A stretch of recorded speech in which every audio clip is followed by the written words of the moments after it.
ஆகவே கொல்லைப்புற வழியாக ஆட்சி நடத்த துடிக்கக்கூடிய பாரதிய ஜனதா கட்சியினுடைய இந்த நோக்கத்தை முறியடிக்க வேண்டும் என்கிற நோக்கத்தோடு தமிழக வெற்றி கழகம் ஆட்சி அமைப்பதற்கு இந்திய கம்யூனிஸ்ட் கட்சியும் மார்க்சிஸ்ட் கம்யூனிஸ்ட் கட்சியும் ஆதரவு அளிப்பது என்று நாங்கள் தீர்மானித்திருக்கிறோம். அதே நேரத்தில் அமைச்சரவையில் பங்கேற்க மாட்டோம், வெளியிலிருந்து ஆதரவு அளிப்பது என்றுதான் இரண்டு கட்சிகளும் நாங்கள் முடிவு செய்திருக்கிறோம். ஆகவே இன்னொரு தேர்தலை தவிர்ப்பதற்காகவும் ஆளுநர் ஆட்சி வருவதை தடுப்பதற்காகவும் இப்போது தாவேகாவுக்கு ஆதரவு என்பதை தவிர வேறொரு அரசியல் நிலைப்பாட்டை எடுக்க முடியாது என்பதை உணர்ந்து இரண்டு கட்சிகளுடைய மாநில குழுவும் இந்த முடிவை எடுத்திருக்கிறது என்பதை நான் தெரிவித்துக் கொள்கிறேன். ஓம் சக்தி பராசக்தி, திமுக ஒரு தீய சக்தி என்று கட்சி ஆரம்பித்த நாள் முதல் இன்று வரை அதே வசனத்தை பேசி இளைஞர்கள் மனசுல விஷத்தை விதைத்தாரு. அது மட்டும் இல்ல, கூட்டம் நடத்துறதுக்கு பிரச்சாரம் பண்றதுக்கு அனுமதி கொடுத்தாலும் திமுக அனுமதிக்கல அப்படிங்கிறது. பிறகு அனுமதி வாங்கிக்கிட்டு பிரச்சாரம் பண்ணிட்டு பிரச்சாரத்தை கேன்சல் பண்ணிட்டு இது காரணம் திமுக தான் என்று பழிய போடுவது.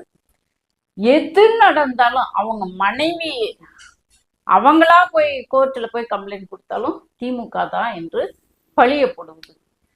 இப்படி பழி போட்டு சின்ன பிள்ளைங்க கிட்டலாம் கேன்வாசிங் பண்ணி திமுகவை, அதாவது இந்தியாவிலேயே வரலாற்று சிறப்புமிக்க ஒரு தலைவரை, இந்தியாவிலேயே தமிழ்நாட்டை நம்பர் 1 இடத்துக்கு எடுத்து சென்ற ஒரு தமிழ்நாடு அரசை விஷத்தை பரப்பி தோற்கடிச்சாரு. பதிலுக்கு நம்ம தலைவர் என்ன செஞ்சாரு? திமுக தலைவர் என்ன பண்ணினாரு? கரூர் சம்பவம் தொடங்கி அங்க என்ன செஞ்சாரு? எந்த ஒரு தலைவரும் தன்னுடைய தொண்டர்கள் இறப்பதை விரும்ப மாட்டார்கள், அதனால இதை பெரிதுபடுத்தாதீங்க என்று சொல்லி கலவரம் உண்டாவதை தடுத்து அமைதியாக்கினார். அதே போலத்தான் நயினார் நாகேந்திரன் அவர்கள் திரிஷாவையும் விஜயும் சேர்த்து வச்சு பேசும்போது அது தனி மனித விமர்சனம் பண்ணக்கூடாது, ஒரு பெண் அப்படி பேசக்கூடாதுன்னு சொல்லி திமுக சார்பாக கண்டனம் தெரிவித்தோம். ஜனநாயகன் படத்தை பிஜேபி எதிர்க்கும் போது பிஜேபி இந்த வழியில மீண்டும் இப்படி சென்சார் போர்டை வச்சு முடக்குறாங்க, அரசியல் பண்றாங்கன்னு நம்ம தலைவர் கண்டனம் தெரிவிச்சாரு. இப்படி எந்தெந்த ரூபத்தெல்லாம் பிஜேபி கண்டனம் தெரிவிக்குது, ஒரு நியாயமான விஷயத்துக்கு எங்கெங்கெல்லாம் குரல் கொடுக்கணுமோ அத்தனைக்கும் குரல் கொடுத்தாரு. ஆனால் இதற்கு எதுக்குமே அவருடைய சொந்த விஷயத்துக்கே வாய் மூடி மௌனியாக இருந்தாரு. ஏன் அந்த கரூர் சம்பவத்துக்கு கூட நம்ம முதல்வர் கலவரம் வராம அமைதி காத்தாரு. இவரு அந்த பசங்களை தூண்டி விட்டு, என்ன சிஎம் சார், நான் வீட்டுல இருப்பேன் இல்லைன்னா அலுவலகத்துல இருப்பேன், என் ரசிகர்களை என் தொண்டர்களை விட்டுருங்க, என்ன வேணா பண்ணுங்க அப்படின்னு சொல்லிட்டு அந்த இளைஞர்களை தூண்டி விட்டாரு. அப்படியெல்லாம் நம்ம முதல்வர் எங்கேயுமே செய்யல. எப்போதுமே நேர்மையாகவும் உண்மையாகவும் இருந்து நியாயத்தை, நீ எனக்கு துரோகமே பண்ணாலும் உனக்கு நான் நியாயத்தை மட்டும் உண்மையை மட்டும்தான் சட்டப்படி செய்வேன் என்று செஞ்சிட்டு இருக்காரு. அதே மாதிரிதான் இன்று ஆளுநர் பதவி பிரமாணம் செய்து வைக்க மறுத்த போதும் இன்னைக்கு சட்டப்படி அவங்க அழைச்சி பதவி பிரமாணம் செய்து வைங்க என்று சொல்லி கோரிக்கை வச்சிருக்காரு இன்னைக்கு நம்ம முதல்வர். அதோட நிறுத்தல, மதச்சார்பற்ற முற்போக்கு கூட்டணியில் உள்ள தலைவர்கள் விசிகா அண்ணன் திருமாவளவன், சிபிஎம், அந்த இந்திய கம்யூனிஸ்ட் 2 கம்யூனிஸ்டுகளும் சேர்ந்து இன்னைக்கு டிவிகே கட்சிக்கு ஆதரவு கொடுத்து நாளைக்கு ஆட்சி அமைக்க போறாங்க. இதெல்லாம் யாரோட உதவியாலன்னா திராவிட முன்னேற்ற கழகத்தின் தொண்டர்களின் உழைப்பால் வியர்வையை சிந்தி இந்த வெற்றியை நாங்க பெற்றோம். சிபிஎம், இந்த விடுதலை சிறுத்தை, எங்களை நீங்க இவ்வளோ தூரம் அவதூறு பேசினாலும் நாங்க உங்களுக்கு திருப்பி கொடுக்கறது என்னன்னாக்க சகிப்புத்தன்மை, நேர்மை, உண்மை. என்னை நீ முதுகிலேயே குத்தினாலும் உனக்கு நான் உண்மையா இருப்பேன் அப்படின்னு சொல்லிட்டு இன்னைக்கு நம்ம முதல்வர் மதச்சார்பற்ற முற்போக்கு கூட்டணியின் சார்பாக ஒரு 6 பேர்த்த அங்க அனுப்பிவிட்டு இன்னைக்கு வந்துட்டு நாளைக்கு பதவி பிரமாணம் செய்ய போறாங்க.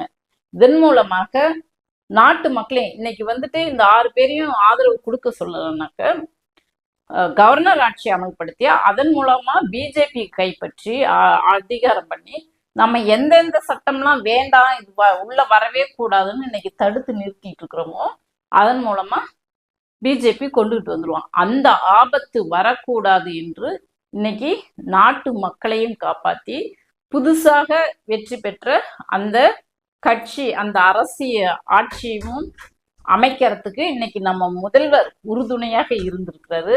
இந்த புது கட்சி வெற்றி பெற்ற உடனேயே புதிதாக வெற்றி பெற்ற கட்சிக்கு வாழ்த்துக்களும் சொன்னாரு. அந்த அரசியல் நாகரிகம் கூட தெரியாம அந்த வாழ்த்துக்கு நன்றி கூட சொல்லல இந்த நடிகர். அப்படிப்பட்டவர் தான். அவர் மட்டும் இல்ல, நம்ம முதல்வரை அவங்க இரண்டாம் கட்ட தலைவர்கள் அந்த ஆதவ அர்ஜுனா பேசாத பேச்சா எவ்வளவு தரம் தாழ்ந்து பேசினாங்க. எல்லாத்தையும் இந்த காதல வாங்கி இந்த காதல விட்டுட்டு நீ எவ்வளவு வேணாலும் என்னை பேசு, நான் திருப்பி உனக்கு நல்லது மட்டுமே செய்வேன் என்று சொல்லி ஒரு வரலாற்று சிறப்பு மிக்க தலைவராக இன்னைக்கு நம்ம தலைவர் உயர்ந்து இருக்கிறாரு. எந்த இளைஞர்களின் மனசுல நஞ்ச கலந்தாரோ அந்த இளைஞர்கள் நினைச்சு பார்க்கணும். இப்ப இந்த ஆளுநர் பதவி ஏற்காத்து கூட திமுக தான் காரணம் என்று அருண்ராஜ் பழி போட்டாரு. மீண்டும் அவங்களுடைய இதே திமுக மேல பழி போடுறது தான் அவங்களுடைய அஜெண்டாவே இருக்கு. ஆனா இன்னைக்கு அந்த ஆட்சி அமைவதற்கு திராவிட முன்னேற்ற கழக தலைவரும் மதச்சார்பற்ற முற்போக்கு கூட்டணி தலைவர்களும் தான் காரணம் என்பது நினைச்சு பார்க்க நேரம் இருந்தால் நினைச்சு பாருங்க. உங்ககிட்ட அதை நன்றி எதிர்பார்க்க முடியாது. பார்ப்போம் இந்த இளைஞர்கள் இப்படியே இருப்பாங்களா, நல்லது கெட்டது எது என்று ஆய்வு பண்ணி அதன் பிரகாரம் நிற்பார்களா என்று. இந்த திராவிட மாடல் அரசு மட்டும் தொடர்ந்து இருந்தால் வரைக்கும் தமிழ்நாட்டை எங்கேயோ கொண்டுட்டு போய் ஒரு 5 வருஷம் கொடுத்ததுலயே நம்பர் 1 இடத்துக்கு கொண்டுட்டு போனோம். 2வது முறையும் தொடர்ந்து இருந்தா எங்கேயோ கொண்டுட்டு போய் நிறுத்திருப்போம். அதை இந்த பாசிச சக்திகள் தடுத்து நிறுத்தியது என்றுதான் சொல்ல முடியும்.